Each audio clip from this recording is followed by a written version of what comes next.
kreatif rancang pembelajaran. Hargai potensi, tingkatkan prestasi, lahirkan profil pelajar Pancasila. Belajar, bergerak, berbagi untuk negeri, kita menjalin kolaborasi.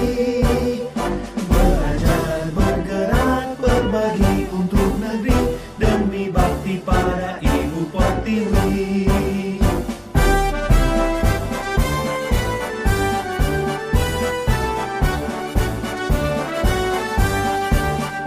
Bulatkan tekad, kuatkan hati, negeri ini memanggilmu kawan. Belajar, bergerak, berbagi untuk negeri. Assalamualaikum warahmatullahi wabarakatuh. Waalaikumsalam. Yang terhormat kepada Bapak Ibu Dewan Guru peserta seminar berbagi praktik baik. Pertama-tama marilah kita panjatkan puji syukur kehadirat Allah Subhanahu wa taala yang mana telah memberikan kita kesehatan jasmani maupun rohani sehingga kita dapat menghadiri acara seminar pada siang hari ini. Kedua kalinya sholawat beriringi salam tak henti-hentinya selalu tercurahkan kepada baginda alam Nabi Muhammad sallallahu alaihi wasallam. Ketiga kalinya di sini saya Dwi Auliadita Rahmawati sebagai moderator di acara seminar berbagi praktik baik akan membacakan susunan acara pada hari ini. Adapun acara yang pertama pembukaan, acara yang kedua penyampaian materi, acara yang ketiga sesi tanya jawab, acara yang keenam, acara yang keempat penutup, dan acara yang terakhir sesi foto bersama. Menuju acara yang pertama yaitu pembukaan, marilah kita buka acara seminar pada siang hari ini dengan bacaan basmalah bersama-sama. Bismillahirrahmanirrahim. Menuju acara yang selanjutnya yaitu penyampaian materi yang akan disampaikan oleh Ibu Februarti SPD. Kepadanya saya persilahkan.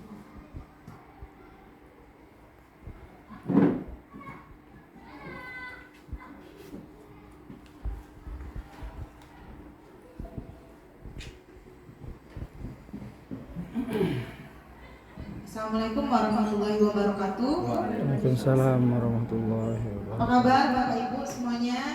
Alhamdulillah sehat. Baiklah Bapak Ibu, hari ini kita melaksanakan berbagi praktik baik budaya positif. Kegiatan ini adalah aksi nyata, bentuk aksi nyata dari pembelajaran guru penggerak angkatan 7. Dan saya ditugaskan untuk menjadi pemateri atau berbagi informasi tentang apa yang telah kami pelajari selama 2 bulan ini. Baik Bapak Ibu, di sini kita langsung mulai saja ya Bapak Ibu. Di sini ada budaya positif.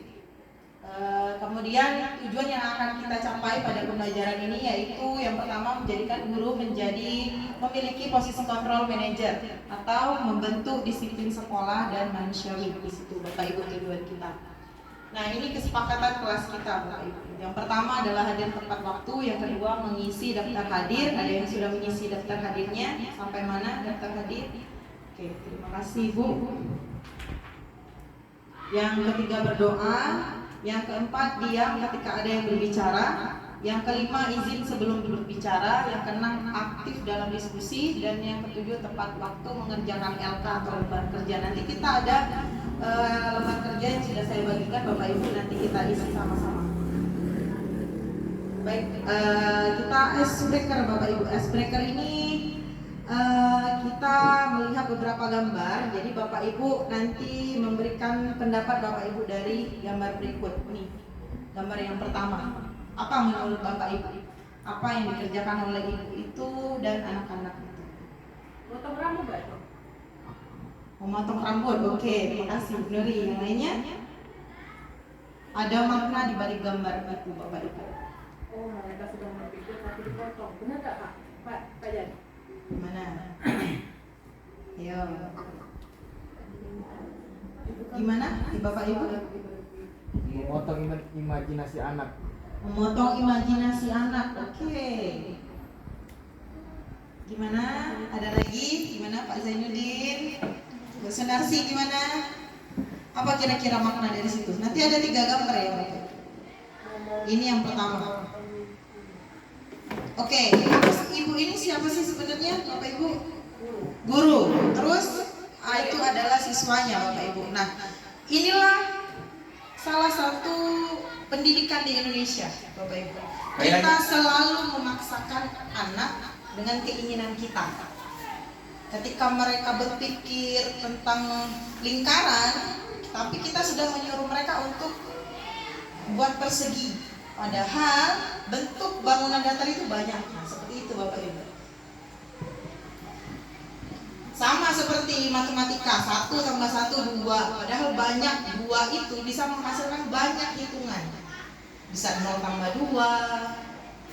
Bisa gitu ya Bapak Ibu, tidak harus ditambah, bisanya dikurang, bisa dibagi. Nah, seperti itu. Pendidikan di Indonesia seperti itu. Kalau gurunya sudah bilang 1 tambah 1 sama dengan 2, anaknya harus 1 tambah 1 sama dengan 2. Nih salah satu gambarnya. Oke, gambar kedua. Nih Bapak Ibu. Apa maksudnya? Ini orang Bapak Ibu. Siluet orang. Coba perhatikan dalam-dalam apa sih maksud dari gambar ini.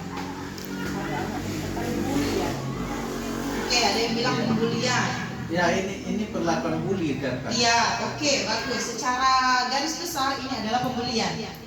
Tapi lihat di sana kepalanya Bapak Ibu. Apa isi dari kepalanya ini Bapak Ibu? Yang dibully itu lebih besar ya otak. Iya, itu. Menjas otak kosong, padahal tanpa disadari otak yang sendiri otaknya kecil. Iya, very good itu. Benar. Kebanyakan kita manusia lebih pinter menyalahkan orang. Kalau dia tidak melawan berarti dia takut, berarti dia bodoh. Padahal anak-anak yang itu memiliki imajinasi yang Iya, benar.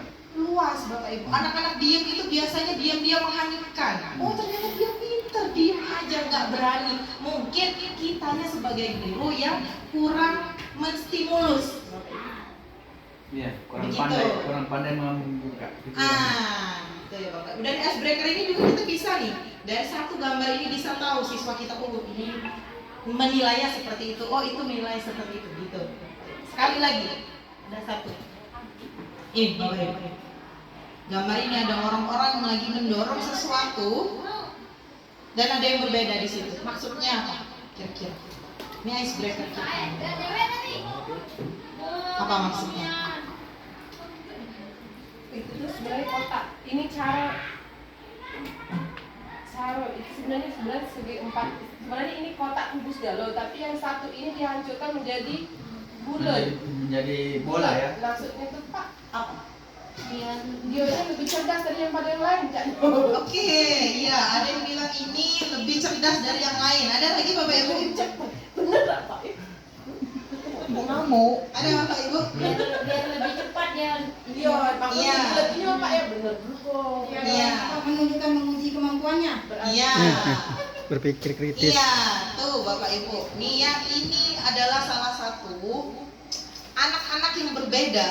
Itu biasanya mereka itu pinter mempermudah pekerjaannya. Jadi mereka nih anak-anak sama dorong semuanya segi 4 semua, nggak ada inisiatif. Sedangkan satu orang itu berinisiatif, gimana sih bisa mudah dorongnya? Dibuatlah lingkaran bola. Itu tingkat berpikir kritis anak-anak itu yang harus kita tekankan Bapak Ibu.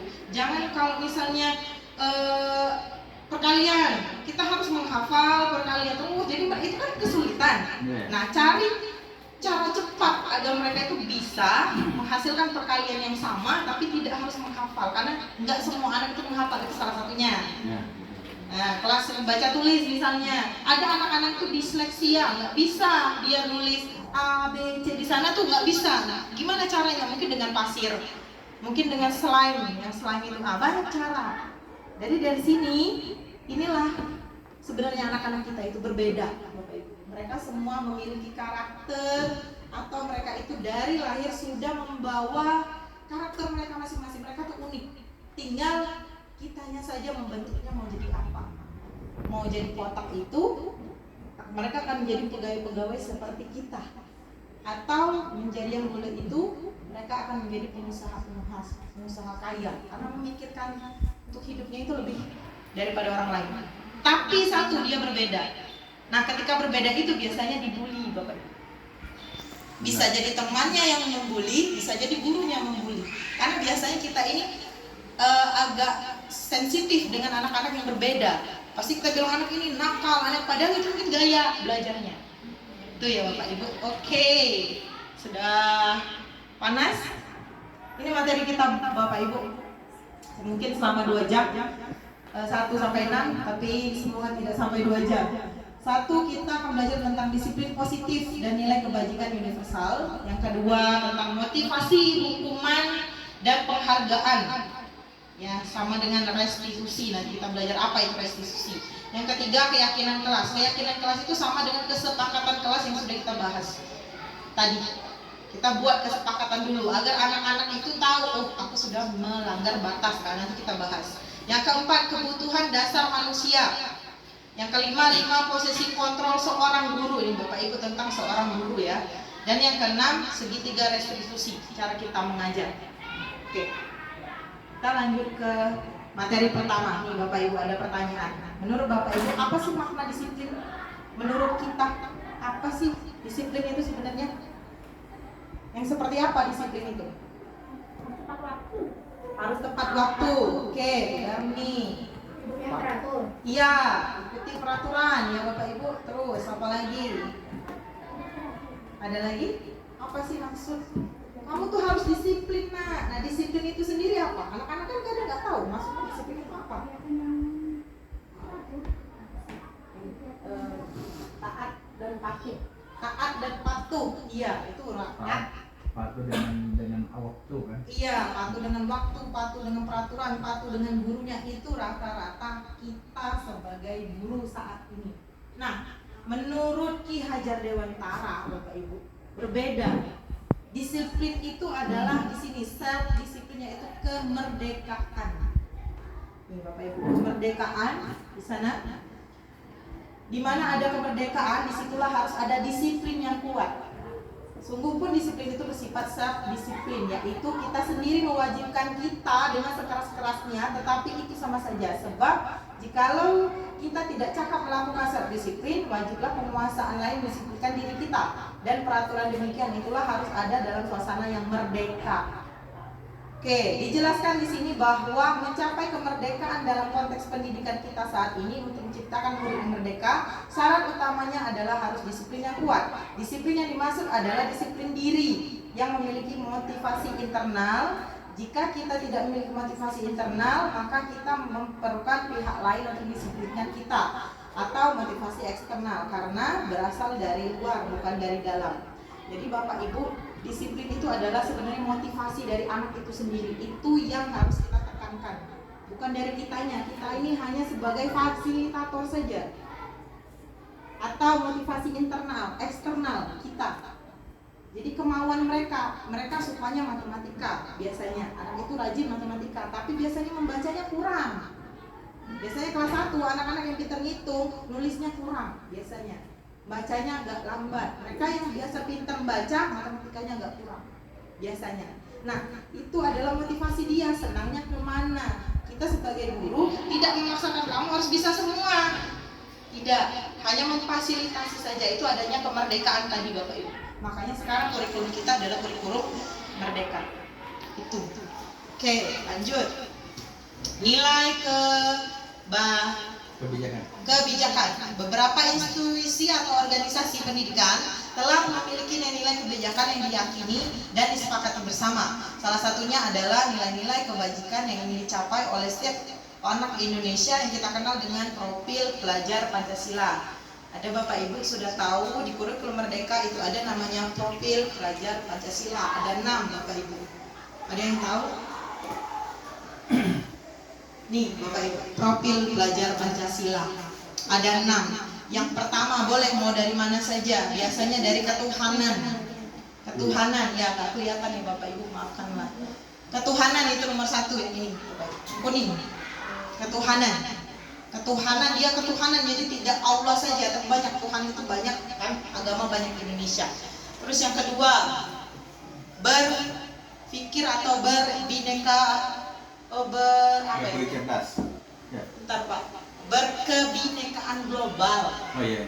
Jadi tidak terbelah dari suku seperti sekolah kita kan ada suku Bugis, suku Jawa, suku Sunda gitu ya Bapak Ibu. Nah, kita kan sama satu sekolah.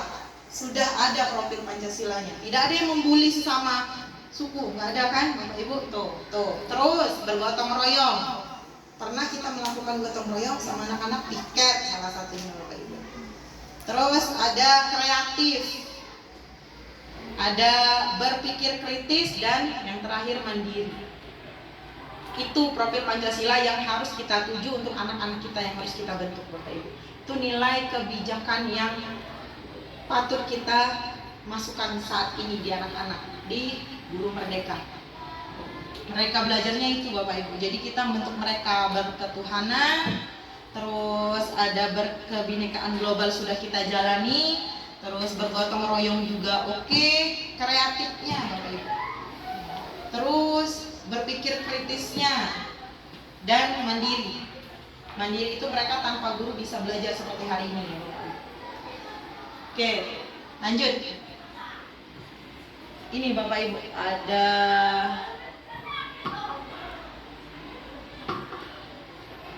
LK. Silakan Bapak Ibu buka LK 1.1 di sana. Ada beberapa pertanyaan. Silakan Bapak Ibu boleh isi dulu. Boleh diskusi Bapak Ibu berdua. Tidak harus mestinya satu orang. Silakan waktunya 5 menit saja untuk mengisinya.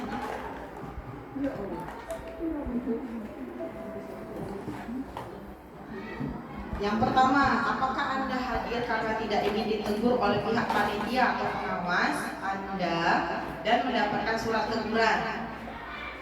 Hadir di mana? Di sini? Acaranya bukan? Seandainya Bapak Ibu. Oh, seandainya di acara lain? Iya, hadir di suatu pelatihan. Motivasi apakah yang mendasari tindakan Anda? Apakah Anda hadir karena tidak ingin ditegur, atau Anda ingin dilihat atau dipuji oleh lingkungan, atau Anda ingin menjadi pembelajar sepanjang hayat? Itu pilih aja Bapak Ibu salah satunya jawabannya. Nomor A itu dipilih aja, iya, dicontek boleh, dibulat boleh, disilang boleh. Jangan lupa tulis namanya Bapak Ibu. Ini 3 pilihan ya? Ya, ada 3 pilihan yang A. Terus ditulis nanti, manakah motivasi yang paling kuat mendasari tindakan Anda? Tulis saja 3, misalnya 1, 2, kan ada A, 1, 2, 3 itu pilihannya. Buat 1, 2, atau 3. Yang di A, ya di kotaknya itu. Di kotak pertama? Ya, di kotak A. Yang di bawah manakah? Ya, ditulis angka saja Bapak Ibu, 1, 2, atau 3.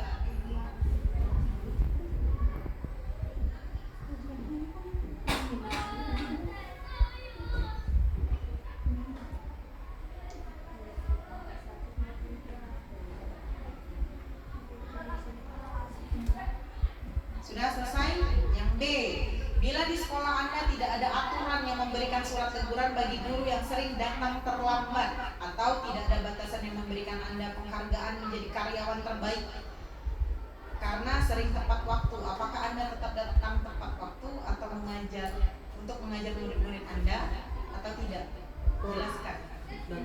Tinggal pilihannya ada 2.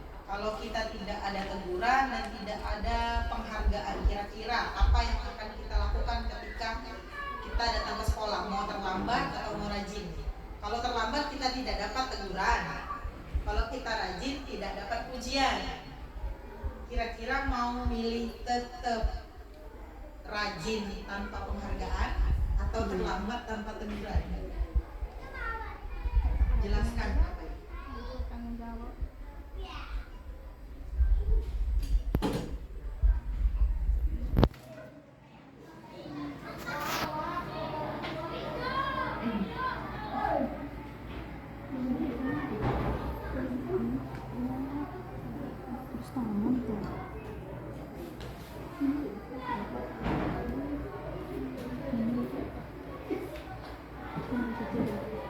Boleh Pak, satu yang tadi itu? Apa? Yang mana Pak? Yang ini. Yang ini tinggal pilih aja Pak. Ini kan 3, berarti tulis 3 gitu Pak. Iya.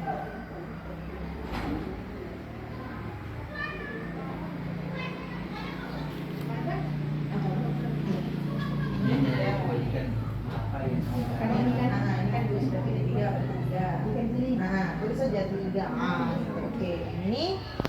Nah, nih, bila di sekolah Anda tidak ada aturan yang memberikan surat teguran bagi guru yang sering datang terlambat, atau tidak ada atasan yang memberikan Anda penghargaan menjadi karyawan terbaik karena sering tepat waktu, apakah Anda akan tetap datang tepat waktu untuk mengajar murid-murid atau tidak? Oh iya, tidak aja di sini. Iya, jelaskan Bu. Apa kalau tidak? Iya, mau datang rajin walau tanpa penghargaan atau akan terlambat gitu maksudnya. Jawab aja. Yang C. Yang C, oke. Yang C itu nilai-nilai kebajikan yang Anda rasakan penting saat ini untuk ditanamkan pada murid-murid Anda di kelas masing-masing ya Bapak Ibu. Kira-kira apa? Yang tadi, yang profil pelajar Pancasila tadi Bapak Ibu. Berketuhanan, mandiri, berpikir kritis, gotong royong, kreatif. Salah satu apa? Ya boleh semuanya, kalau memang Bapak perlunya ke-6-nya tulis saja. Terus 6-6-nya di sini. Buat aja profil pelajar Pancasila kan gitu. Saya ingin siswa saya menjadi siswa yang memiliki profil pelajar Pancasila. Berarti ke-6-nya masuk semua. Atau saya maunya berketuhanan saja anak-anak, itu boleh.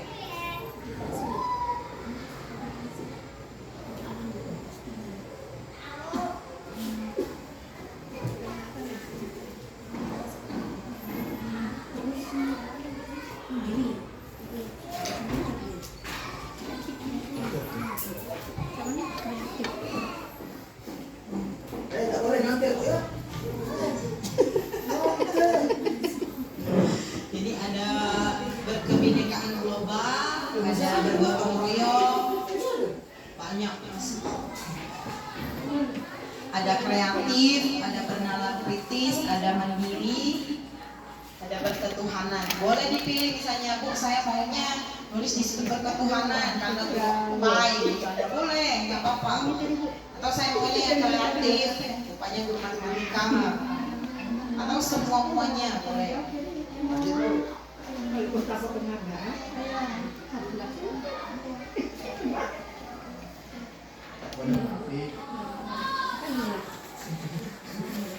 Jawabnya sesuai keinginan kita aja ya Bapak Ibu. Apa? Lanjut. Arah. Ikat dulu.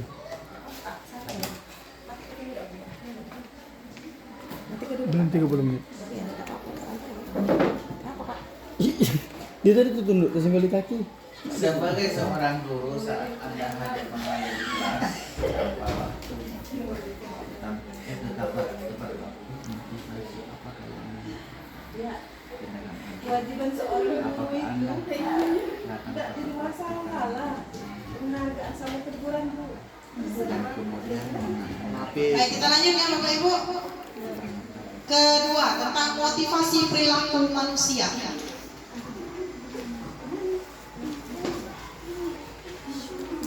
Ini kita belajar tentang perilaku ya Bapak Ibu. Ya, ada di LK 1.2 nanti. Nanti kita lihat di LK-nya, kita materi dulu. Ada motivasi perilaku manusia. Kita manusia.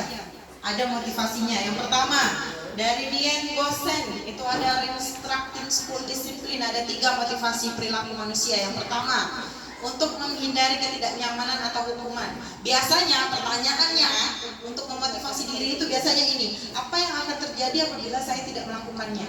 Misalnya disuruh sama kepala sekolah untuk rajin, Bapak Ibu, harusnya Bapak Ibu itu disiplin, harus tepat waktu. Kira-kira orang-orang yang berpikiran bahwa dia itu menghindari ketidaknyamanan atau hukuman, dia akan bertanya dengan dirinya, apa yang akan terjadi apabila saya tidak melakukannya? Apa saya dihukum? Gitu, misalnya, apa saya dikurangi gaji? Nah, itu salah satunya. Berarti kita itu masuk ke dalam motivasi yang pertama. Kita hanya menghindari hukuman saja, makanya kita rajin. Itu ya Bapak Ibu. Yang kedua, untuk mendapatkan imbalan atau penghargaan diri. Nah, biasanya haus akan pujian gitu. Motivasinya yang bertanya-tanya dalam hati, kita sama-sama refleksi diri ya Bapak Ibu. Apa yang akan saya dapatkan apabila saya melakukannya?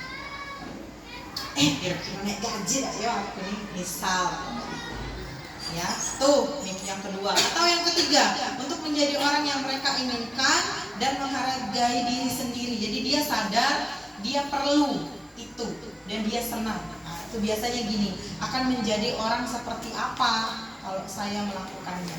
Sama seperti mengikuti guru penggerak. Kira-kira gaji aku naik dah kalau masuk guru penggerak. Tuh pertanyaannya, masuk kemana tuh Bapak Ibu motivasinya? Kedua berarti ya Bapak Ibu. Kira-kira aku nih bakal dipecat gak jadi PNS atau honor kalau tidak ikut, misal. Itu pertanyaan yang saya sendiri dapatkan. Atau saya mau tahu kemampuan saya ini sampai mana. Bisa nggak saya lulus, misal. Nah, itu masuk kemana. Itu yang saya rasakan juga Bapak Ibu ketika mengikuti guru penggerak. Oke, kita lanjut ke sini. Nih Bapak Ibu yang ada di sekolah. Apa sih perbedaan antara hukuman, konsekuensi, dan restitusi? Di sini ada penjelasannya. Restitusi adalah proses menciptakan kondisi bagi murid untuk memperbaiki kesalahan mereka, sehingga mereka bisa kembali pada kelompok mereka dengan karakter yang lebih kuat. Yang kedua, hukuman. Apa sih pengertiannya? Tidak terencana atau tiba-tiba. Biasanya hukuman ini terjadi secara fisik. Lari kau 100 kali lapangan misalnya. Nyapu kau, bersih kau WC, salah satunya. Next, konsekuensi. Sudah terencana dan sudah disepakati, sama dengan kesepakatan kelas tadi. Kalau dia tidak izin dulu, berarti dia dihukum. Gitu Bapak Ibu. Tuh, restitusi itu lebih ke anak-anak itu memperbaiki kesalahan. Coba kira-kira apa sih salah kamu? Nanti kita belajar Bu, ada 5 posisi kontrol dan segitiga restitusi. Nanti lebih dalam lagi. Cukup mengerti saja apa itu perbedaan hukuman, konsekuensi ataupun restitusi. Boleh dilihat di LK 1.2-nya Bapak Ibu. Di sana. Silakan dibaca. Kita sama-sama saja misinya Bapak Ibu. Ini Bapak Ibu, sesuatu yang menyakitkan harus terjadi, itu namanya hukuman. Konsekuensi sesuatu harus terjadi. Restitusi merupakan pilihan. Jadi dia maunya apa? Mau pulang atau mau tinggal? Mau mukul atau mau diam? Nah, kita kasih pilihan anak-anak itu. Kalau di restitusi, kalau hukuman satu dia, biasanya kita pukul dia, misalnya gitu ya Bapak Ibu ya. Nih, tidak nyaman untuk murid. Ini identitas kegagalannya ya Bapak Ibu. Anak untuk jangka waktu yang panjang, tidak nyaman untuk jangka waktu yang pendek. Tuh, menguatkan untuk murid dalam jangka waktu yang panjang. Jadi mereka itu disuruh nyari dulu kesalahannya. Kamu salahnya apa? Telat misalnya. Terus kalau telat harus apa? Gitu. Misalnya dia mukul anaknya, temennya. Kamu ngapain tadi? Mukul Bu. Terus harus apa? Biar dia berpikir sendiri. Minta maaf Bu. Terus lakuin apa? Minta maaf ya, misalnya gitu. Terus yang tadi yang dipukul, jangan didiemin aja. Kamu harus gimana kalau orang minta maaf? Kita ingat itu restitusi namanya Bu. Tidak dia mukul, kita lagi mukul, tang misalnya. Kita pukul yang mukul tadi. Jadi anak yang dipukul tadi ngerasa besar hatinya. Wah, mau dibela guru nih. Nah, hebat kan aku? Salah satunya. Nambah itu nanti. Tuh salah satunya. Yuk kita ke LK yuk Bapak Ibu. Yang pertama, coba murid dibaca. Ibu. Sebagai seorang guru, saat Anda hadir belajar di kelas tepat waktu, motivasi apakah yang mendasari tindakan Anda?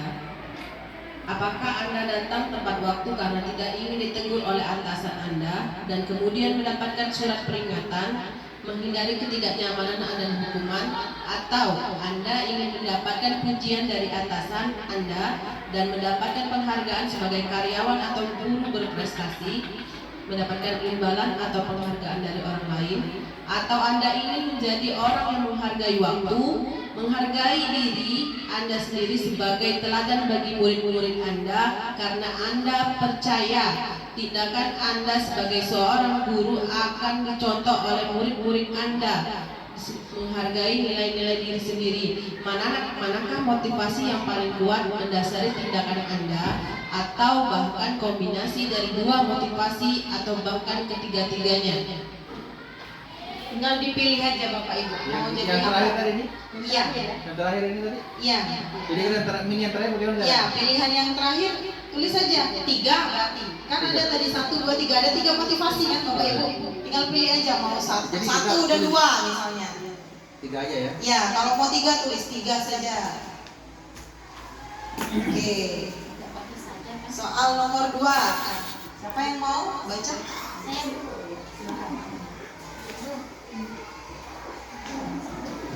Ada nomor 2. Ya, silakan. Bila di sekolah Anda tidak ada peraturan yang mengharuskan guru datang tepat waktu dan tidak ada surat teguran bagi guru yang datang terlambat dan tidak ada atasan yang memuji Anda, apakah Anda akan tetap datang tepat waktu untuk mengajar murid-murid Anda? Tidak. Jelaskan alasan Anda. Iya. Bagaimana Ibu Hana? Kira-kira Tetap datang tepat waktu. Walau tidak ada ujian ataupun penghargaan dari atasan. Karena dikasih sebagai seorang guru. Karena kita sebagai seorang guru, kewajiban kita untuk mengajar dan mendidik, bukan untuk mengharapkan pujian Atau imbalan ya. Ya, luar biasa sekali.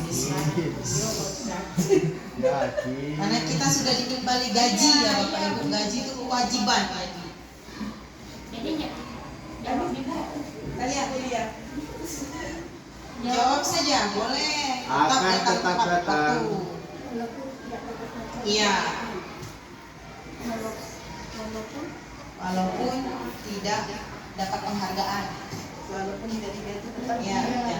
Walaupun tidak digaji Bapak Ibu. Tak makan apa bu? Iya.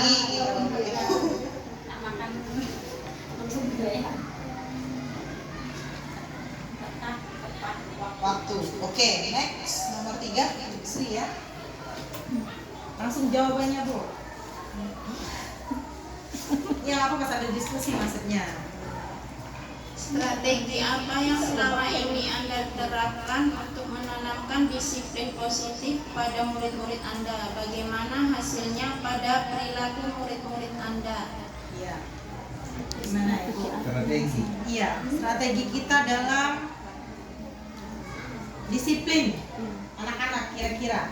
Ada anak-anak tuh kalau kamu datang terlambat bayar misalnya. Kalau kamu tidak datang terlambat kita kasih hukuman dia, bersihkan WC. Gimana cara kita? Kalau strategi saya terutama memberikan contoh terhadap memberikan contoh dulu. Iya. Bu, disiplin ini tidak harus datang tepat waktu juga Bu. Jadi misalnya kayak dia berpakaian bisa atau duduknya begitu. Itu juga disiplin. Nggak harus dia harus datang berhadapan dengan waktu. Disiplin itu tidak. Disiplin dengan dirinya sendiri, mulai dari pakaiannya, Senin pakai apa, Selasa pakai apa. Kan ada anak-anak tuh kadang dia pakai sepatu atau tidak, misalnya pakai baju olahraga, pakai pakaian. Ada juga disiplin dalam belajar, bawa nggak dia buku pelajaran misalnya. Nah, bagaimana cara Ibu memberikan disiplin itu ke mereka, strateginya agar anak-anak tuh sesuai dengan keinginan Ibu? Bagus, bisa jadi. Saya berikan contohnya, anak-anak, Ibu kan pakai rapi hari ini misalnya, bisa. Karena guru itu digugu dan ditiru ya. Jadi boleh guru mencontohkan misalnya bisa. Atau Ibu punya jawaban sendiri, nggak apa-apa. Saya menasehati anak-anak atau memberikan misalnya di sini tempelan, tata tertib kelas misalnya, bisa Bapak Ibu.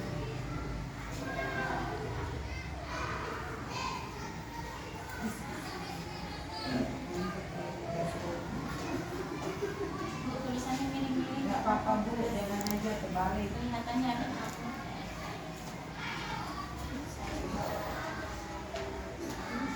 Iya boleh, saya mencontohkan terlebih dahulu, baru saya memberikan ke anak. Ini nggak dibaca Bu. Iya, Nggak baca Bang. Nggak boleh nyontek.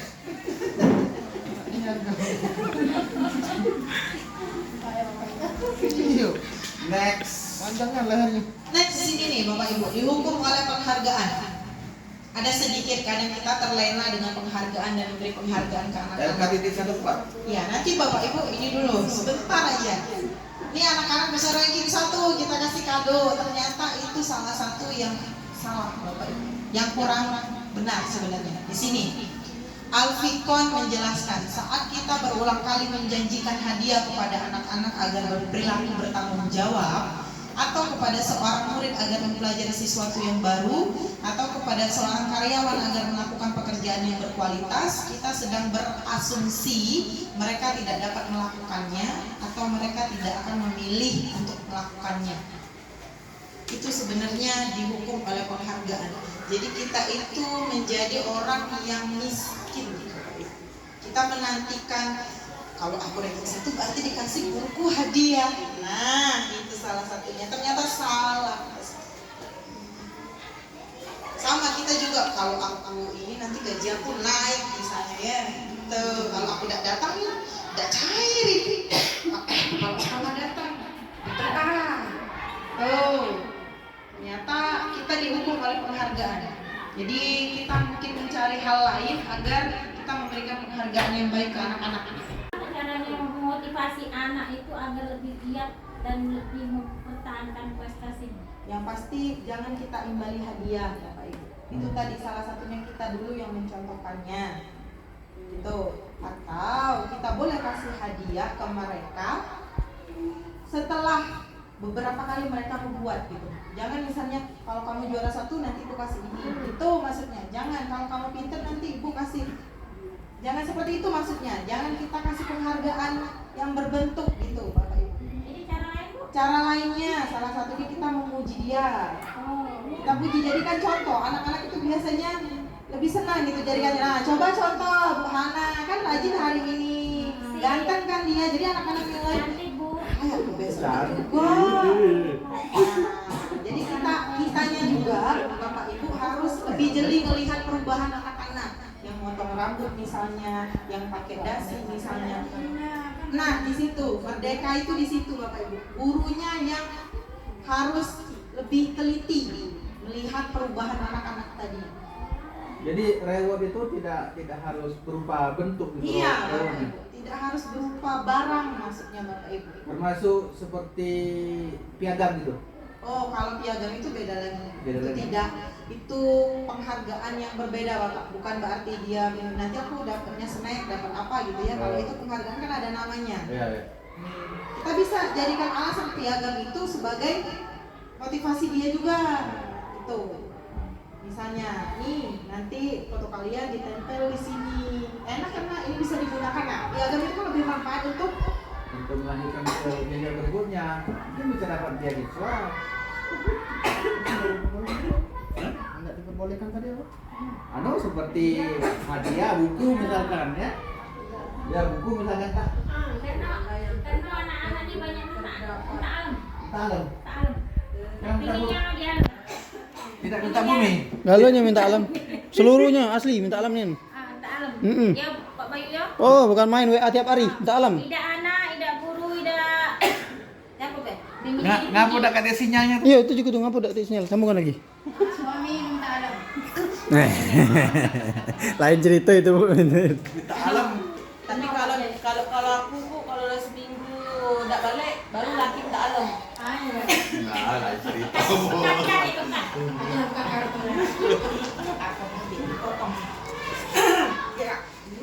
Tidak apa santai. Sudah. Masalah pakai ini. Apanya masalah dia hilang tadi? Screen. Oh. Es krim. Screennya itu mati. Itulah bapak ringan punya berkurang. Lanjut Bu. Next. Iya. Efek kita memberikan penghargaan itu dua Bapak Ibu. Kita itu mikir kalau anak kita itu nggak pintar. Itu yang pertama. Atau anak kita itu tidak bisa melakukannya. Makanya kasih hadiah baik biar dia bisa. Tuh. Mungkin kita memotivasi mereka itu agar mereka bisa. Tapi di balik itu kita sudah meragukan mereka kalau mereka itu bisa. Kita sudah menganggap mereka itu bodoh sebenarnya. Kalau tidak dikasih hadiah berarti mereka nggak bisa kan gitu maksudnya. atau itu tidak mampu tadi, tidak akan memilih untuk melakukan itu. Mungkin anak-anak akan nakal, bener kan? Kalau kita udah kasih cek itu Bu, udah kasih motivasinya Bu. Nah tuh, kita cari yang lain harusnya, gitu Bapak Ibu maksudnya. Boleh nggak dok? Iya boleh, silakan. Terus apa bedanya dengan kita memberikan piagam? Katanya tadi piagam boleh kan, Iya. atas sejenis piala atau apa segala macam kan? Apa bedanya dengan Hadiah biasa. Ah, ah. Biasanya tidak setiap harinya mungkin. Ada waktu-waktunya.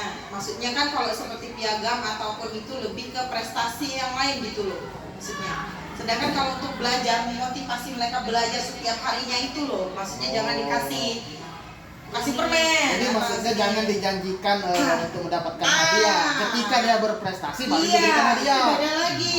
Itu hadiah jadinya. Bukannya kita memberikan penghargaan tadi maksudnya atau pujian atau apa. Janji, ini lihat di sana kan janji, menjanjikan hadiah di situ maksudnya penghargaan itu. Tapi kalau mereka sudah berhasil itu beda lagi. Iya, prestasi mereka yang kita hargai karena setiap manusia pasti ingin dihargai. Nanti kalau kamu pinter, insya Allah. Tidak ada insya Allah. Tidak janji Bu. Tidak ada janji. Tidak janji, insya Allah. Belajar yang rajin ya. Belajar rajin ya. Tidak janji kan? Ini jadi sakit Bu. Saya heran. Ya, oke kita lanjut ya Bapak Ibu. Ketiga, keyakinan kelas. Mengapa kita memiliki peraturan tentang penggunaan helm pada saat mengendarai kendaraan atau roda 2? Kenapa? Biar jatuh tidak bisa kalah. Oke, aman, keamanan. Yang kedua, mengapa kita memiliki peraturan tentang penggunaan masker dan mencuci tangan setiap saat? Karena disuruh pemerintah. Oke, disuruh pemerintah. Ada jawaban lain? Menjaga kesehatan. Menjaga kesehatan atau demi keamanan? Demi keamanan. Iya. Bisa masuk bank. Itulah kira-kira keyakinan kelas itu Bapak Ibu. Fungsi keyakinan kelas ataupun kesepakatan kelas. Udah clear kan? Di Zoom Bu. Ya boleh, sebentar Bu.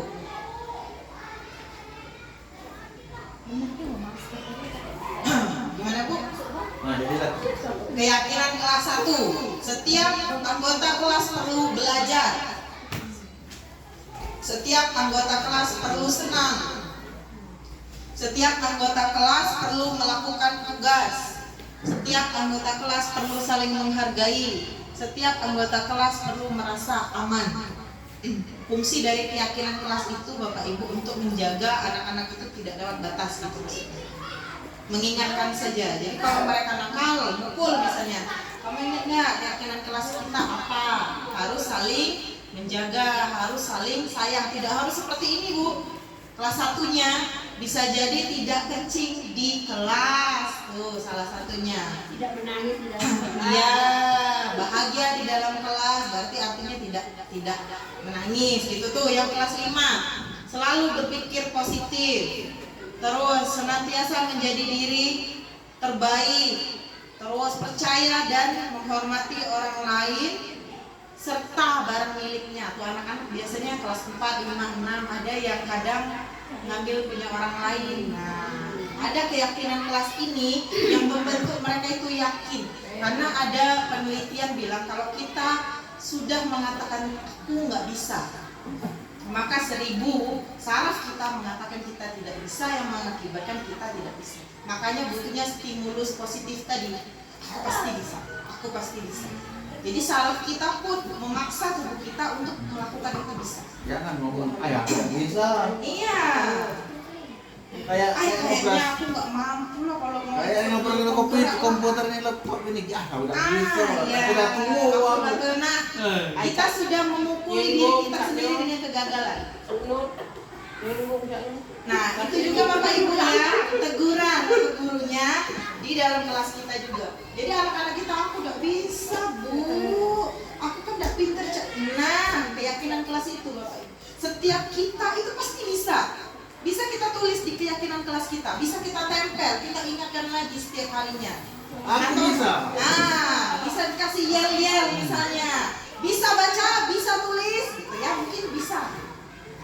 Itu Bapak Ibu keyakinan kelasnya. Boleh kita tempel di kelas, boleh. Seperti kelas 1 ada kesepakatan kelasnya di situ, boleh. Atau kita buat nyanyian Jadi setiap pagi mereka setelah berdoa nyanyikan keyakinan kelas itu misalnya. Jadi fungsinya apa sih Bapak Ibu? Sama seperti helm kita pakai di motor. Gunanya apa? Ada banyak di pemikiran kita, biar tidak ditangkap polisi, biar tidak ditilang. Padahal guna yang paling tepat adalah keamanan diri kita sendiri. Sama, keyakinan kelas itu juga kembali ke motivasi dirinya tadi. Kalau keyakinan kelasnya positif, biar anaknya positif. Gimana Bapak Ibu untuk keyakinan kelas? Ada pertanyaan? Ada Bu? Ya, silakan. Silakan. Agak panjang Bu nanya. Iya, boleh, nggak apa-apa. Terima kasih Bapak Ibu atas waktu yang telah diberikan kepada saya. Ketika Ibu tadi menerangkan tentang keamanan kelas, jadi saya terpikir dengan anak murid saya Bu, satu anak murid saya itu spesial, sangat-sangat spesial. Mengapa saya katakan spesial? Waktu mengajar saya lebih banyak dan perhatian saya itu tertuang untuk anak tadi, namanya siapa Bu? Ahmad Akbar Rasanjani. Ya, saya mengajar dia Bu. Kadang saya dudukkan tepat di depan saya, di samping saya. Saya ajarkan, jangankan dia untuk mengetahui seluruh huruf, ya, hanya beberapa huruf dia tahu Bu. Saya ajarkan pagi itu, misalnya BU, KU, pagi dia bisa. Sudah istirahat, tidak bisa lagi Bu. Nah, ketika dia membaca itu, anak yang lain itu seperti ini ya, bersorak-sorak. Dibully. Ya, membuli apa itu istilahnya Bu ya. Nah, pertanyaan saya, bagaimana lah cara saya menghadapi anak tersebut? Kalau waktu sudah saya keluarkan lebih banyak untuk dia, termasuk pikiran. Jadi jatuhnya dia ini jadi ejekan teman-temannya Bu. Gitu Bu ya. Ya, mohon penjelasannya dan terima kasih atas waktunya. Oke, baik. Gini ya Bapak Ibu, kalau untuk anak-anak kita itu kan terlahir unik. Ada karakter yang mereka bawa sendiri. Dan di balik kenormalan anak-anak ada yang namanya spesial. Ada anak-anak ABK namanya, anak berkebutuhan khusus. Nah, tugas kita sebagai guru di awal semester itu kita itu melihat karakter mereka.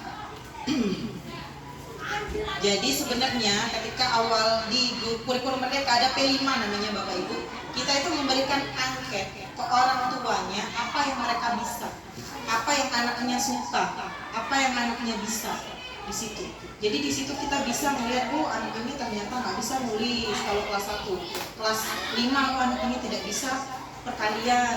Di situ kita bisa mengelompokkan dia ke teman-teman yang sama seperti dia. Itu. Oke, untuk Ahmad Rasanjani juga kita semua tahu dia anak yang kemungkinan berkebutuhan khusus, bukan kurang Bu, berkebutuhan khusus atau spesial. Gimana sih saya menindakinya? Yang pertama Ibu tindakan dulu ke anak-anak yang lain, memberikan keyakinan kelas tadi. Salah satu peraturannya adalah tidak mengejek temannya atau saling menghormati kekurangan teman. Salah satunya Ibu jelaskan dan berikan contoh. Gitu. Perubahan itu butuh proses, nggak mudah. Nah, kalau untuk cara mengajar Ahmad Rasanjani itu juga mungkin kalau dengan BU, KU dia nggak bisa, mungkin Bisa dia Bu, cuma 5 menit paling ingat. iya ingatnya mungkin iya mungkin dia harus sering gitu Bu. Sering. Iya, diseringkan. Satu itu jangan 1 hari, tapi mungkin bisa jadi seminggu untuk 1 buku, 1 kata buku. Kalau memang untuk dalam penilaiannya berikan dia nilai spesial dari yang lain. Anggap saja dia anak yang berkebutuhan khusus. Nah, yang kedua, Ibu bisa ngobrolkan itu dengan orang tuanya. Seperti apa? Orang tuanya tidak hadir Bu kalau dipanggil. Ibunya ke situ. Sibuk.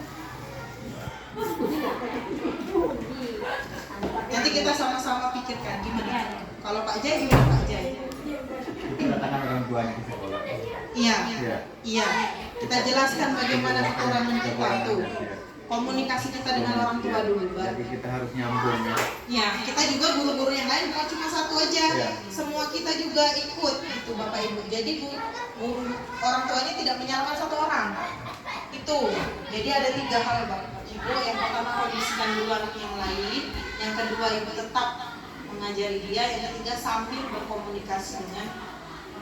Kalau memang sudah 3-tiganya dijalani dan dia masih tetap tidak ada perubahan, kita sudah menganggapnya anak berkebutuhan khusus dengan nilai yang sesuai dengan kebutuhan khusus tadi. Jangan disamakan, levelnya jangan disamakan. Anak yang juara 1 dengan dia nggak bisa. Dia tetap juara 1 untuk dirinya. Seperti itu. Tapi satu, kondisikan anak yang lain. Gitu. Dia masih juga kayak gitu ya. Iya, iya. Anak dia Allah Bu anak. Iya, gimana Bu kira-kira bisa menjawab? Bisa dimengerti Bu. Terima kasih. Kita juga semuanya harus bekerja sama ya Bapak Ibu. Jangan hanya Ibu wali kelasnya saja, karena nanti dia kelas 4, jadi kelas 5 dan kelas 6. Ya. Iya. Seperti itu. Oke, kita lanjut ini Bapak Ibu. Di sini ada beberapa kata. Satu orang berbicara, yuk saya bantu. Terus kita bisa selesaikan ini bersama. Terima, tolong ya, permisi nih. Budaya positif yang harus kita masukkan ke anak-anak. Jangan bijak itu. Turun ya. Harusnya Bapak Ibu.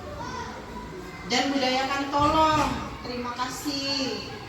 Kalau dibantu, kalau dibantu terima kasih bilang. Hei ambek ke itu, kitanya, gurunya hei ambek ke itu, anak nanti hei ambek ke itu bersama. Harusnya tolong nak, ada itu nak. Tuh salah satunya. Budaya positif yang kita tanamkan di seminar ini Bapak Ibu, salah satunya ini. Kita menggunakan kata yang positif maksudnya. Jangan. Guru kencing berdiri, murid kencing berlari. Ya, itulah kira-kira Bapak. Kalau suruh aku kayak diburi, tolong. Dasar bodoh, nggak bisa. Kata itu ya Bapak Ibu, ini terdengar saja Bapak Ibu. Nanti akan segera saya kembalikan, diajari. Pinjam ya nak. Jangan langsung ambil aja gurunya. Ambil, sudah. Nah, itu kan banyak kan kita lupa hal sepele itu dicontoh sama anak kita. Terdengarnya, ada yang terlihat berempati terhadap perasaan orang lain. Ini salah satunya ya Bapak Ibu. Ada banyak sebenarnya. Memegang barang milik orang lain tanpa izin. Itu diajarin juga anaknya. Jadi kita yang harus banyak perhatian. Berperilaku tersenyum ramah. Masuk kelas. Harus sudah marah sama suami misalnya. terbawa itu lah. Belum gajian bisa lewat waktu. Maklum tanggal tua. Tuh, ramah. Kalau kita ramah pagi anak-anak kan mereka itu kan baru ya. Tuh, kita sama-sama belajar Bapak Ibu. Bukan berarti hari ini kita belajar, besok kita berubah, nggak bisa. Diserap dulu mana yang bisa kita serap. Pak, ini cocok dengan aku mau terapin, boleh. Saya pun sama. Itu karakter sih. Ya, karakter. Karakter itu sebagai kita punya tanggung jawab. Jadi kita bisa memperbaiki. Kita tidak bisa mengulang masa lalu, tapi kita bisa memperbaiki masa lalu dengan masa sekarang. Sama Bapak Ibu ya, saya guru penggerak ini juga tidak bisa harus langsung berubah 100%, nggak bisa Bu. Saya butuh waktu, saya butuh dana, saya butuh proses. Saya juga butuh dukungan Bapak Ibu. Sama untuk ini juga kita butuh dukungan. Dukungan teman-teman kita saling mengingatkan, dukungan pimpinan. Salah satunya, pimpinan itu pasti mendukung Bapak Ibu. Kondisi sekolah. Kalau sekolah saja tidak mendukung, sarana dan prasarana tidak mendukung, stres kita Bapak Ibu, nggak bisa. Harus semuanya mendukung. Tapi satu, diri kita dulu. dirubah. Baru kita membawa orang lain. Itu tujuan guru penggerak kami, Bapak Ibu. Kadang ada yang bertanya, guru penggerak tapi cak itulah gak berubah sibuk baik. Di laptop tugas, sedikit tugas, kelas tinggal misalnya. Karena kami itu difokuskan untuk merefleksi diri, pandai merefleksi diri. Jadi memperbaiki diri dulu, sadar diri dulu, kami ini kurangnya apa. Minta bantuan sama Bapak Ibu, makanya kami melakukan berbagi praktik baik. Ketika kami kurang diingatkan, itu Bapak Ibu maksudnya. Kolaborasi sama guru-guru juga itu penting. Baru kita sama-sama memperbaiki. Seperti itu Bapak Ibu. Jadi bukan GCP itu pening kepala lagi disuruh ini. Bukan. Dari situ kita nemukan, ternyata aku ini salah. Aku sering memberi penghargaan. Rupanya salah. Tuh.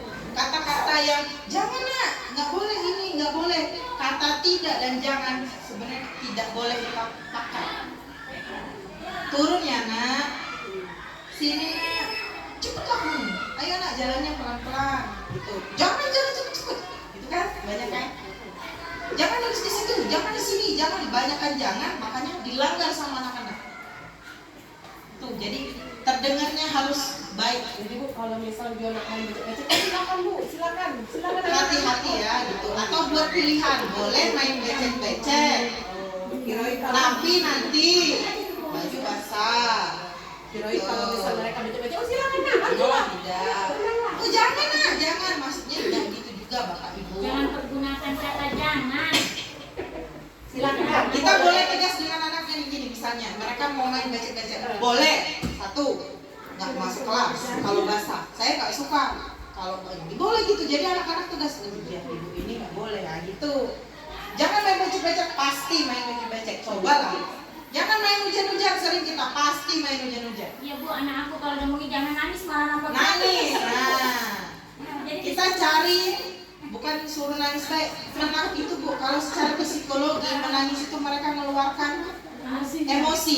Biarkan mereka capek dulu. Kalau mereka sudah puas, nangis lagi. Biasanya berhenti. Pasti berhenti. Saya buktikan sama Rijani, Bapak Ibu. Anak saya nangislah terus. Berhenti. iya Bu, tapi kalau satu, kalau dua rame. Oh iya Bu, iya.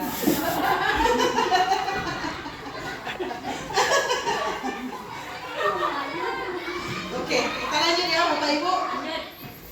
Oke. Iya, icebreaker lagi nih Bapak Ibu. Kita renggangkan dulu sebentar, habis ini selesai, tinggal 2 lagi ya. Oke, ini adalah game sebut benda, pegang benda. Maaf itu kurang G Bapak Ibu. Pegang jadinya, pegang ya Bapak Ibu. Oke. Jadi Bapak Ibu nanti saya sebutkan satu benda, Bapak Ibu silakan pegang. Yo, jadi harus berlarian itu terserah Bapak Ibu. Pegangnya. Bawaan sore nih, bawaan dingin. Ya Bapak Ibu. Siap? Tunjukkan atau apa, pokoknya pegang. Contoh aja, 1, 2, 3.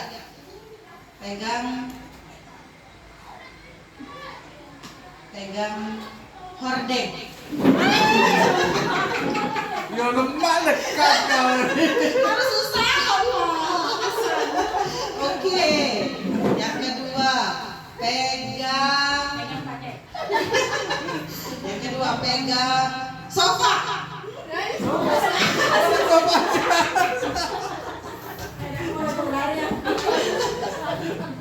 Oke. Selanjutnya pegang aqua.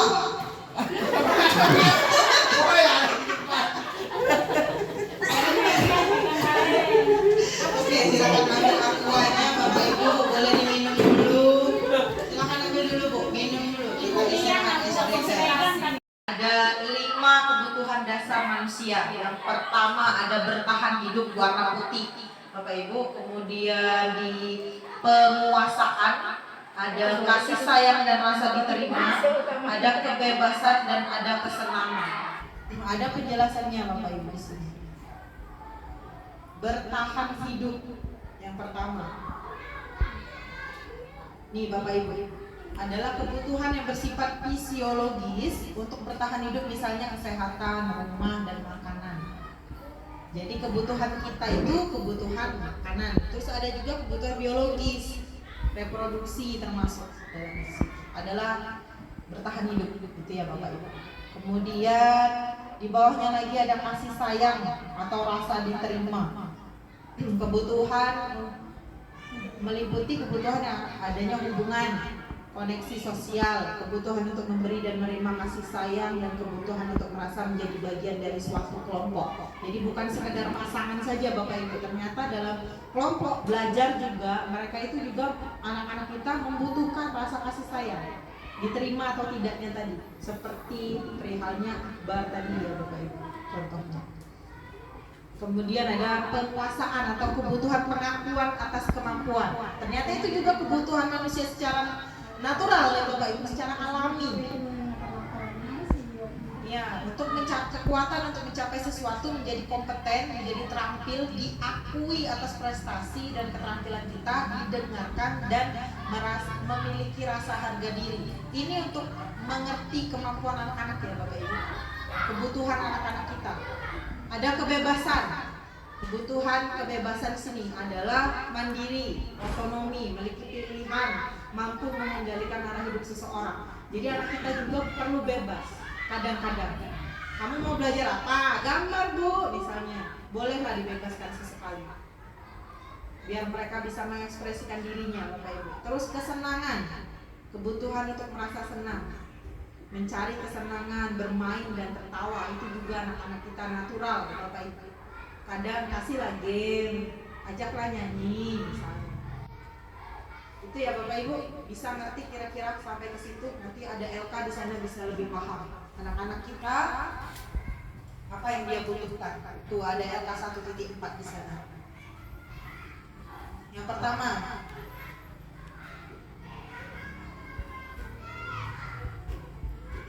ada LK-nya Bapak Ibu.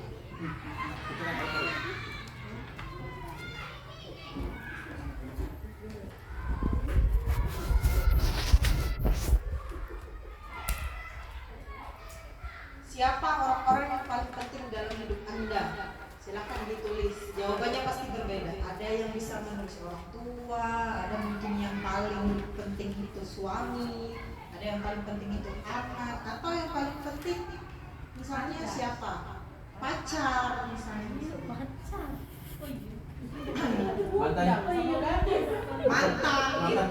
Mantan pacar.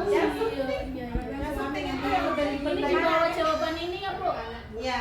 Iya, yang syuting itu udah ribet lagi kalau minta pilihan. Iya, bingung ya, dua pilihan. Di antara dua pilihan terus saja di situ Pak, di antara dua pilihan. Nilai-nilai kebajikan apa yang terpenting dalam hidup Anda? Nilai-nilai kebajikan tadi terdengar ya Bapak Ibu? Oh Pak, Bu. Ada berapa profil pelajar Pancasila Bapak Ibu? 5 ya? Iya, ada 6 Bapak. 6 ya? Iya. Iya, apa yang paling penting menurut Bapak? Terpenting dalam hidup menurut Bapak Ibu? Dari 6 itu? Iya. Dari 6 itu bisa jadi ke 6-nya, tergantung pribadinya masing-masing. Yang terpenting itu lebih dari yang lain-lain. Apa Bu? Nilai-nilainya itu Bu. Nilai-nilainya tadi, satu ketuhanan, yang kedua berkebinekaan global, yang ketiga bergotong royong, yang keempat kreatif, yang kelima berpikir kritis, terakhir mandiri. Kira-kira apa yang terpenting menurut Ibu? Satu aja ya Bu? Iya, boleh satu, boleh dua. Boleh 6-6-nya. Iya, boleh 6-6-nya, terserah diisi. Tapi secara keseluruhan kira-kira Bapak Ibu pada umumnya yang terpenting itu apa? Ketuhanan. Karena kalau kita sudah beriman, yakin semua yang 1, 2, 3, 4 itu melok. Oke, luar biasa Ibu Nuri. Luar biasa. Semangat.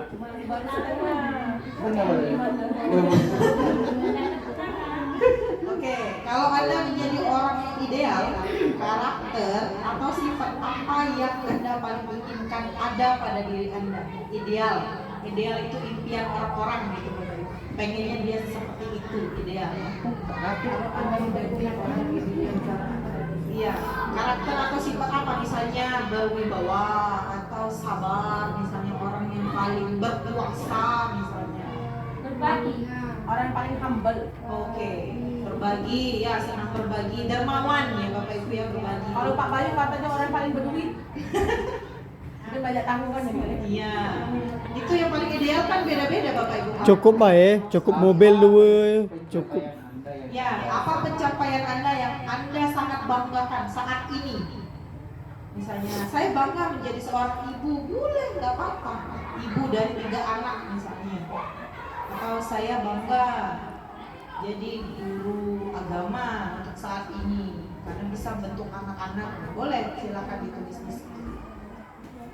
Secara pribadi saja ya Bapak Ibu, boleh tentang keluarga Bapak Ibu, boleh di sekolah. Pribadi ya? Iya, pribadi saja pandangannya. Boleh di sekolah, boleh di organisasi, nggak apa-apa. Bebas. Yang kita banggakan dari diri, masa kita tidak bangga dengan diri sendiri? Next, apa pekerjaan ideal bagi Anda? Dulu mau mimpi apa sih pengennya? SD. Misalnya ideal aja Bapak Ibu, kadang idealnya orang itu kan beda-beda kan. Ada yang ideal itu polisi misalnya, ada yang ideal itu apa misalnya pembisnis, bisnismen, pilot misalnya, keren bisa naik gonta-ganti pesawat. Apalagi misalnya kameramen, YouTuber sekarang kan lagi maraknya YouTuber, ayah, Bisnismen lah. boleh petani misalnya. Boleh Bu. P3 itu bisa disebut PNS ASN. ASN. Aparatur sipil negara, ASN. Atau petani misalnya. Bisa Bu, ideal bagi kita misalnya. Lain aja deh. Lain suami. Lain semuanya sampai ini lah ya. Yang penting berbeda ya. Nih Bapak Ibu, yang ini seru. Ceritakan bagian perjalanan hidup Anda di mana Anda merasa itulah titik puncak hidup Anda. Bukan cerita dari A sampai Z ya Bapak Ibu, titik puncaknya saja. Ceritakan perjalanan hidup Anda di mana Anda merasa itulah titik puncak hidup Anda. Bukan dari kecil, dari lahir sampai jangan Bu. Ayo, saat menunggu pengumuman boleh Bu, bisa seperti itu titik puncaknya.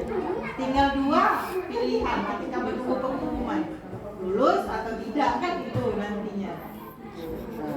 Atau pencapaian misalnya Pada saat kalau aku pribadi pada saat jujur baik ngomong pada saat dilantik. Ya dah. Betul Pak, betul. Berarti itu kan merasa titik puncak hidup kita dilantik jadi ASN. Saya begitu Pak jawabannya. Saya dilantik jadi ASN. Pada saya naik pelaminan. Bisa Bapak Ibu. Tapi biasanya naik pelaminan itu awal ya Pak ya. Awal kehidupan. Terakhir, apa yang paling bermakna dalam hidup Anda? Apa? Apa yang paling bermakna? Keimanan. Boleh beriman misalnya, atau menjadi guru bisa jadi karena kita berbagi ilmu misalnya. Apalagi banyak lah Bapak Ibu ya. Apa yang paling Bermakna dalam hidup Anda.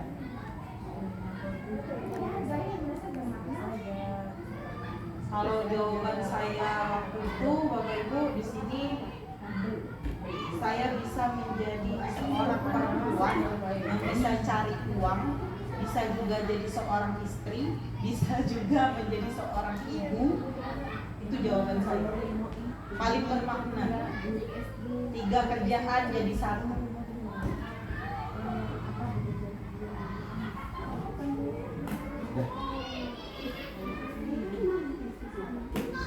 Habis ya? Masih ya? Masih Pak, masih 2 lagi. Setelah ini selesai. Oh ini ini cerita. Iya, ada nanti Pak itu. Itu terakhir sekali. Kita kesini nanti. Pertanyaannya ada di Joko. Iya. Next, kita lanjut ke yang kelima ya Bapak Ibu. Ada 5 posisi kontrol seorang guru.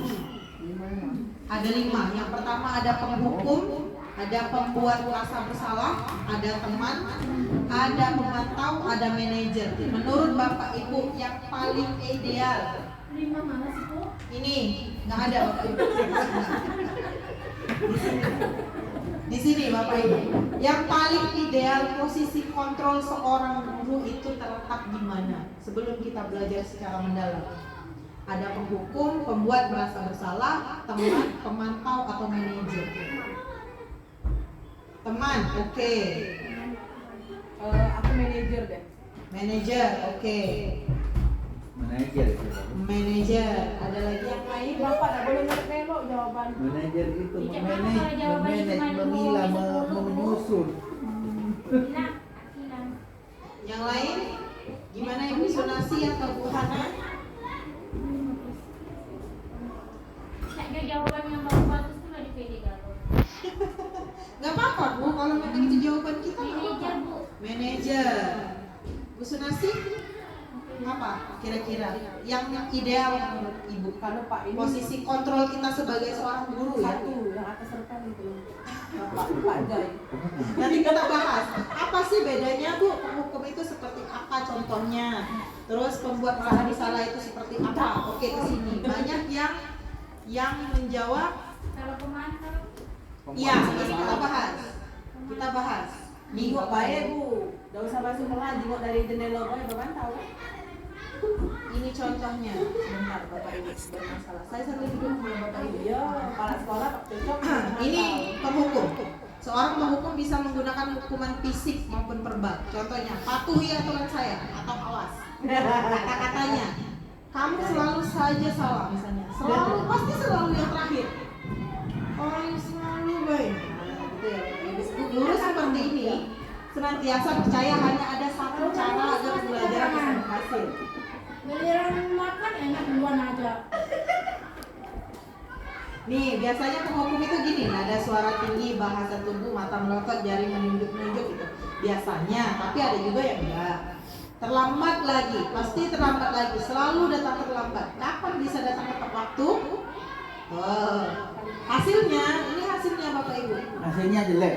Kemungkinan murid marah dan mendendam atau bersifat agresif biasanya akan terus mengulang kesalahannya.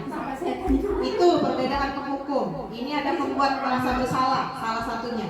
Ibu sangat kecewa sekali dengan kamu, kata-katanya gitu. Berapa kali Bapak harus memberitahu kamu ya?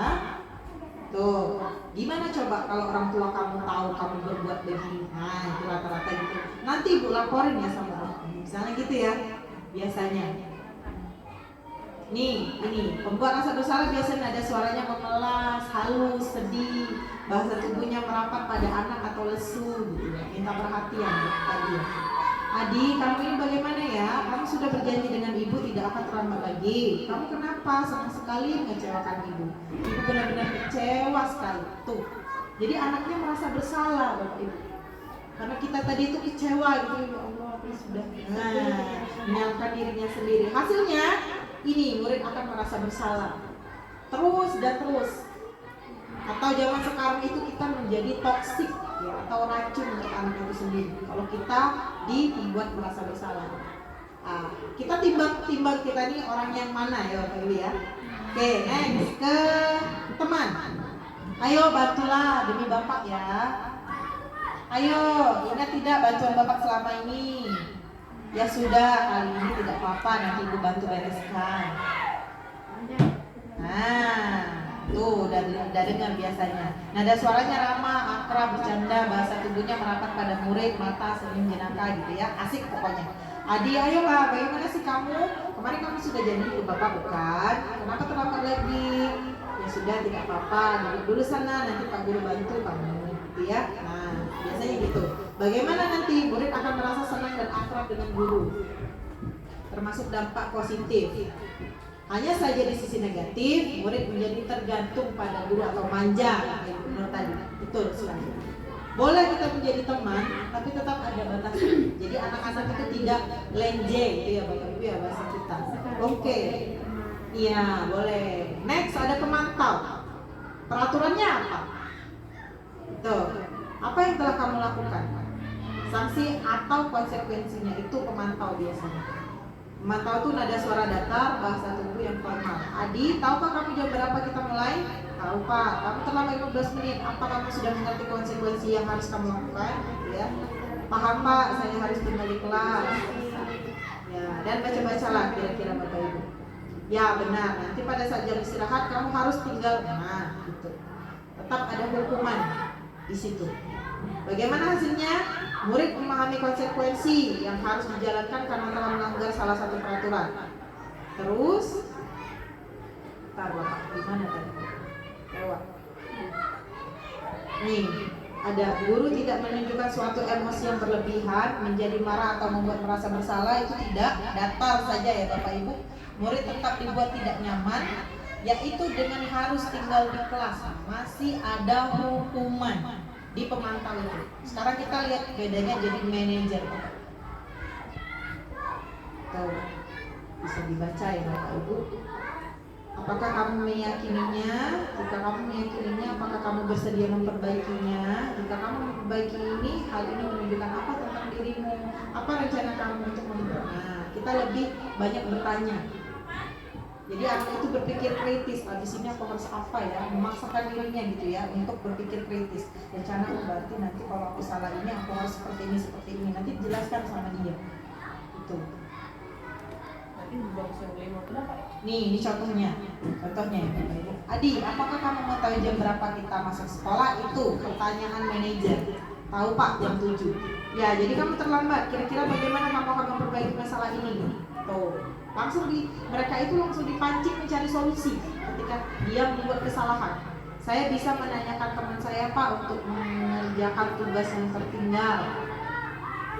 Oh, dia mikirnya ke sana. Baik, itu bisa dilakukan. Apakah besok akan ada masalah untuk kamu agar bisa hadir tepat waktu? Ditanyanya besok kira-kira telat atau tidak? Tidak Pak, saya bisa hadir tepat waktu. Baik, saya hargai usahamu untuk memperbaiki diri.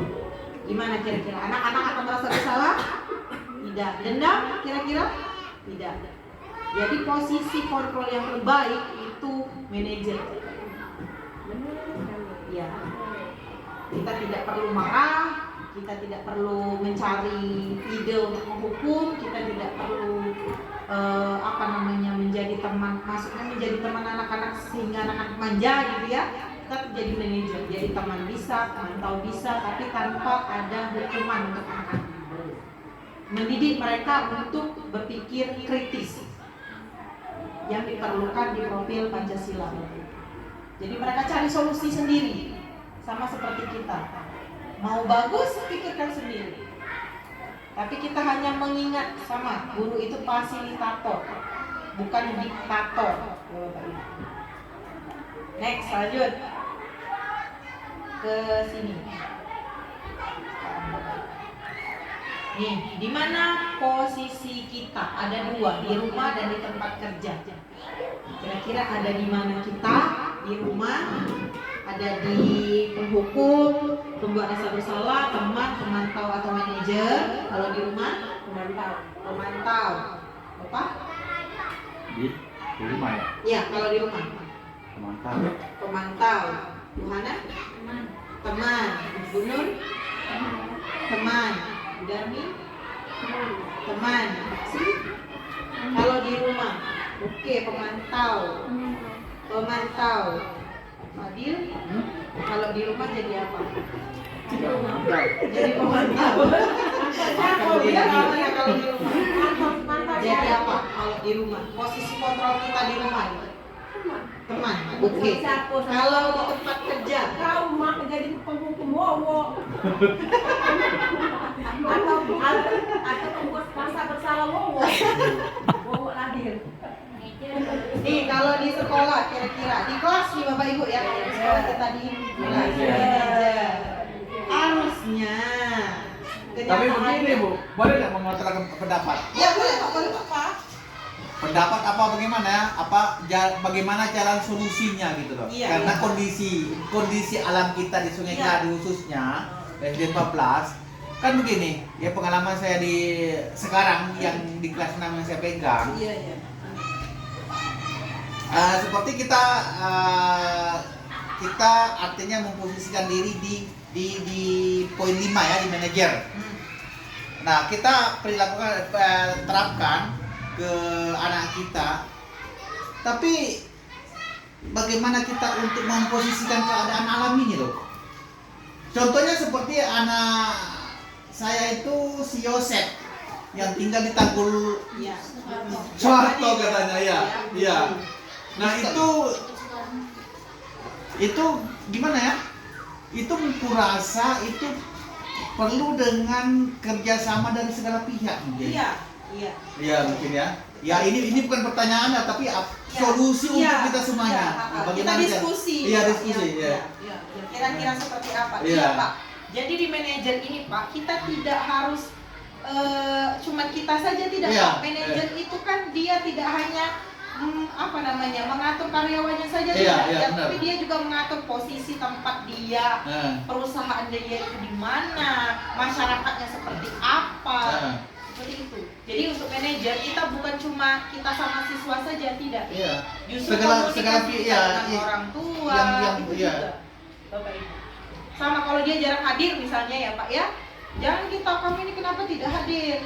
Besok kamu janji nggak hadir, tidak, tapi kita komunikasikan dengan orang tuanya. Oh dia ini, karena kita sudah tahu kondisi alamnya, mungkin kita kasih tugas dan kita komunikasikan dengan orang tuanya untuk dibimbing di sana.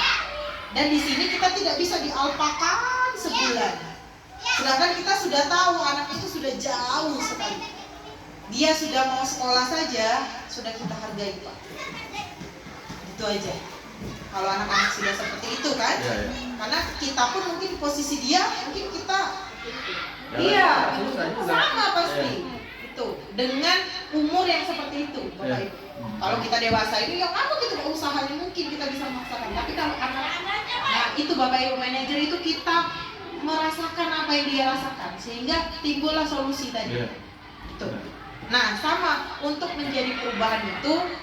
Kita kerjasama tadi dimulai dari kelas 1, nanti kelas 1 naik kelas 2. Anak-anak kelas 1 sudah disuguhin itu, jadi dia tidak terkejut lagi. Tapi tiba-tiba kelas 6 yang biasanya kita jadi pembuat rasa bersalah, tiba-tiba jadi manajer, kaget. Biasanya anak dibuatnya main-main, enak Bapak ini sudah berubah berarti semaunya. Karena dari kelas 1 tadi tidak disuguhin itu Bapak Ibu, makanya kita kolaborasi tadi. Mungkin tidak bisa kita ulang masa lalu, tapi kita bisa perbaiki masa depan. Jadi intinya ujung-ujungnya karena ada kolaborasi dengan antar sesama guru, akhirnya semua guru berperilaku kan gitu. Jadi penilaian murid sama. Iya, seperti itu Bapak Ibu. Iya. Kita perlukan itu kolaborasi. Jadi kelas 1, 2, 3 sama semua. Jadi anak-anak merasa oh ini memang gurunya sudah seperti ini. Tinggal mereka yang membiasakan dirinya. Tapi kalau Pak J kayak itu, nanti Bu Febri masuk kelas 6 beda lagi, ini beda lagi, bingung anak-anak itu. Maunya apa sih? Kalau tapi kita biasa satu, maunya jadi manajer, kita belajar gimana cara jadi manajer. Sama dari kelas 1 sampai kelas 6, sudah anak-anak kita pasti akan terbentuk seperti itu. Tapi bukan yang seperti yang tadi ya Bapak Ibu. Dia maunya bulat, kita potong dia jadi segi 4, tidak seperti itu. Ya, itulah merdeka tadi Bapak Ibu. Merdeka itu seperti itu. Kita membebaskan mereka, tapi kita tetap ada di genggaman kita. Ketika kita suruh kembali, mereka akan kembali. Dan ketika mereka salah, bukan kamu salah, bukan. Cari tahu dulu salah kamu di mana. Sadar, sadar dia. Oh, aku salahnya di sini Bu. Apa yang harus kamu lakukan? Perbaiki. Terus setelah kamu perbaiki, apalagi tidak mengulangi. Gitu maksudnya. Tidak harus terlambat ya Bapak Ibu, kesalahan anak tuh banyak. Ya. Oke, terakhir ini Bapak Ibu. Segitiga restitusi. Ini segitiga restitusi itu Bapak Ibu. Ada 3. Yang pertama validasi tindakan yang salah. Validasi tadi kita tanya kesalahannya apa. Kemudian menanyakan keyakinan. Kamu maunya seperti apa? Kalau sudah tahu salah harus apa maksudnya? Kemudian menstabilkan identitas. Setelah dari sini, apa yang mau kamu lakukan? Ya Bu, nanti saya tidak sini lagi. Ibu pasti percaya kamu bisa. Nah itu Bu yang penting ini. Ketika kita sudah marah sama anak, minta maaf.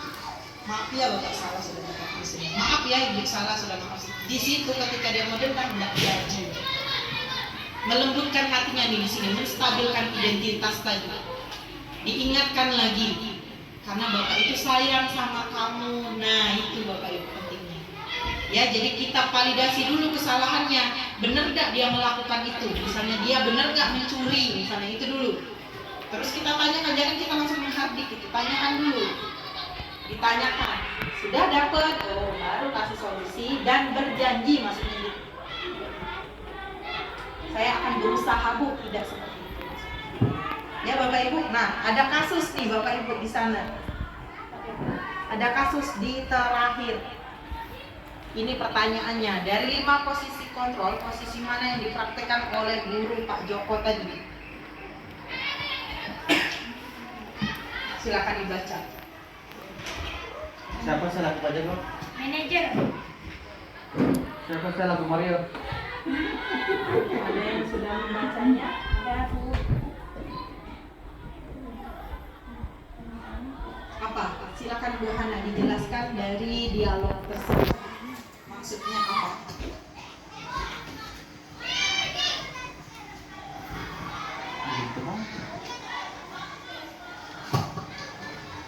Dari kasus yang terjadi pada antara Mario dan Adi, di mana di situ ditengahi oleh Pak Joko. Mario dan Adi ini secara tidak sengaja ketika dia di kantin, mungkin saking gembiranya Mario dan Adi ini lemparan makanan. Secara tidak sengaja Ibu Dina lewat, terkenalah Ibu Dina. Nah, di sini Mario dan Adi ini meminta bantuan kepada Pak Joko. Jadi kalau menurut saya posisi Pak Joko di sini dia sebagai manajer, dia menengahinya, di mana di sini tidak ada rasa saling dendam dan menyuruh minta maaf, karena dia melakukannya itu secara tidak sengaja. Itu saja dari saya Ibu. Oke, luar biasa Ibu Hana, kita beri tepuk tangan Bapak Ibu. Ya benar sekali ya Bapak nih, lihat di sini. Baiklah Bapak di sini bukan untuk mencari siapa yang salah. Tuh, dia tidak mencari kesalahan, tapi di sini kita mencari penyelesaiannya sama-sama. Itu kalau manajer duduk bersama menyelesaikan masalah. Bukan mencari siapa sih yang membuat ini, bukan. Tapi sudah jadi mau diapain? Tuh. Disuruhnya apa tadi Bu?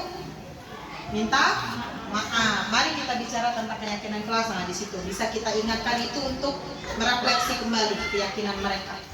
Ya Bapak Ibu, ngerti berarti ya Bapak Ibu? Insya Allah. Tidak boleh berjanji.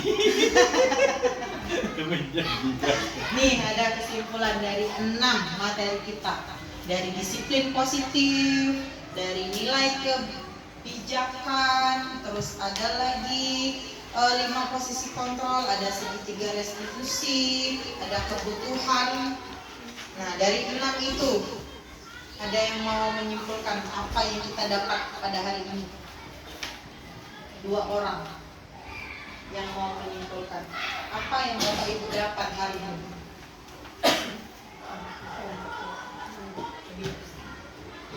Baca ya.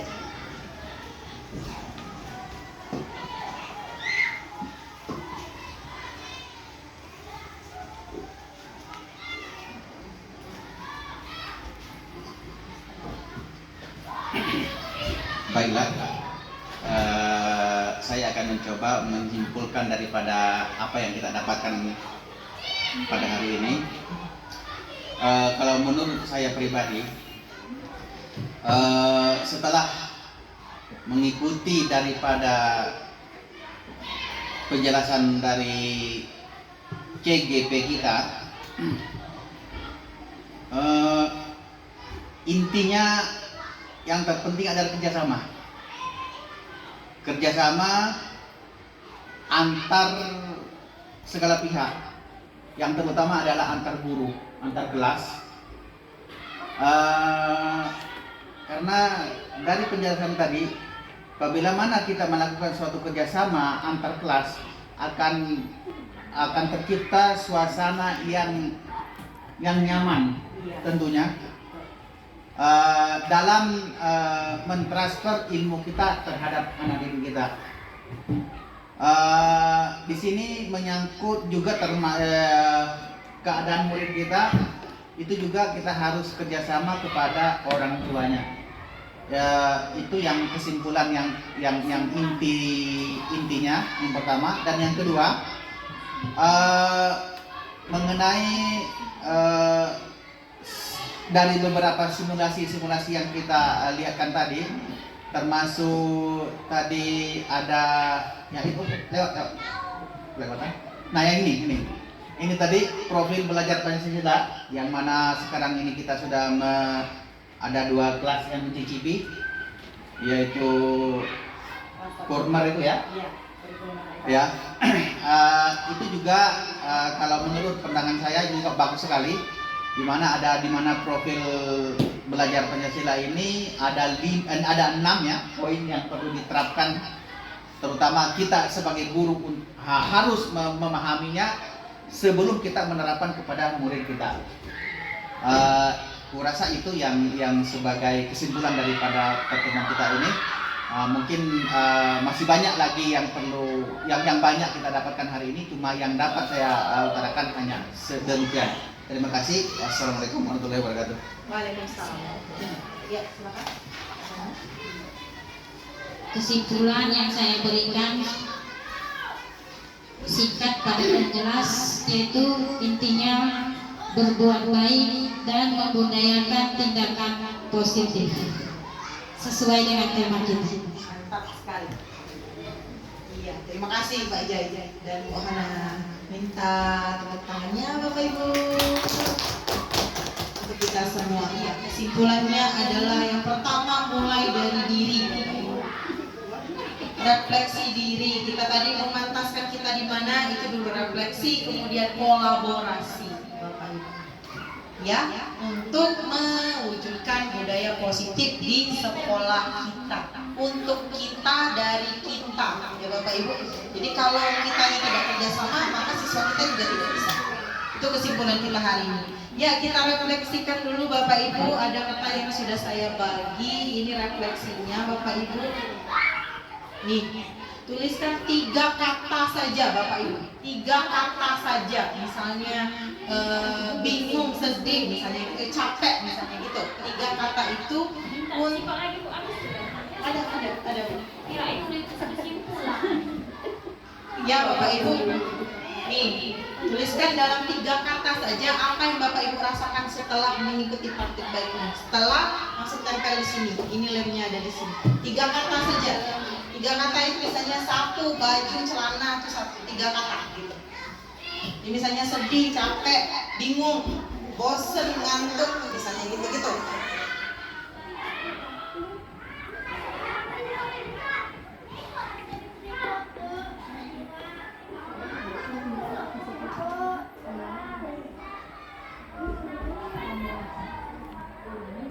Silakan ditempel Ke depan, silakan ditempel ya Bu.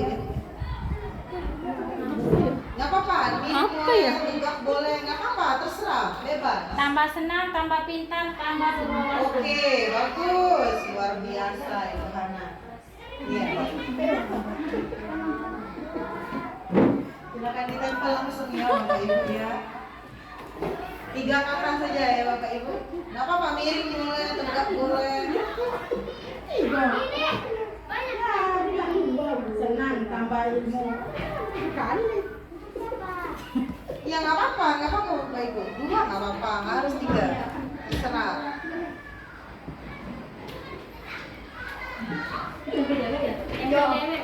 Ya, buat sendiri-sendiri ya. Sesuai dengan ukuran tinggi badan. Setara dengan ini lurus. Agak tinggi ya.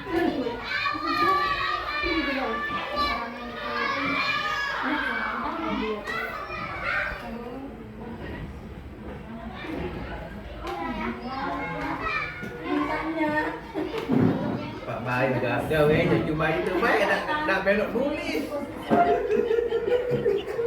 Tapi pas di YouTube udah tak tampil jadi dia. Loh, kemana kulit tadi langsung. Oh kita buka ancanan kuning-kuning deketan. Capek ngantuk tapi puas, entah siapa yang nulis. Apa katanya? Capek ngantuk tapi puas.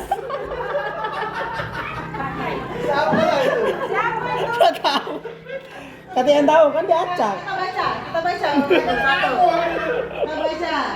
Seru, senang, bahagia. Tambah senang, tambah pintar, tambah wawasan. Senang, seru, menjadi tahu. Bagus sekali. Senang, menambah ilmu. Capek, ngantuk, tapi puas. Ada paham, semangat, giat. Bagus. Senang, pintar, tambah pengetahuan. Senang, tambah pengetahuan, disiplin. Karena apa mereka capek buat makanan. Masak. Baiklah Bapak Ibu. Tapi kan positif galau itu kan ada yang istilahnya ini. Positif galau itu. Iya, positif semua ini. Iya. Iya, positif. Tidak ada yang negatif, tidak pakai jangan dan tidak ya. Iya. Positif, ya. Itu saja Bapak Ibu materi yang bisa saya sampaikan. Saya minta maaf kalau ada kata-kata yang menyinggung dan menyakiti Bapak Ibu. Tidak ada niatan. Semoga kita menjadi pribadi yang baik. Ada kata-kata yang pernah saya tulis Bapak Ibu di modul 1.2 di sana. Saya menulis kita sebagai guru itu tidak seharusnya mendidik siswa itu menjadi apa yang kita inginkan, tapi harusnya kita menjadi guru yang mendidik anak-anak menjadi apa yang mereka inginkan. Itu Bapak Ibu, itu merdeka belajar menurut saya. Itu saja. Wabillahi taufiq wal hidayah. Wassalamualaikum warahmatullahi wabarakatuh. Waalaikumsalam. Kembali ke MC. Baiklah, dengan berakhirnya tadi penyampaian materi dari Ibu Februarti, maka berakhir juga acara seminar pada siang hari ini. Dengan berakhirnya sesi tadi, maka berakhirlah acara. Kita baca bersama-sama hamdalah.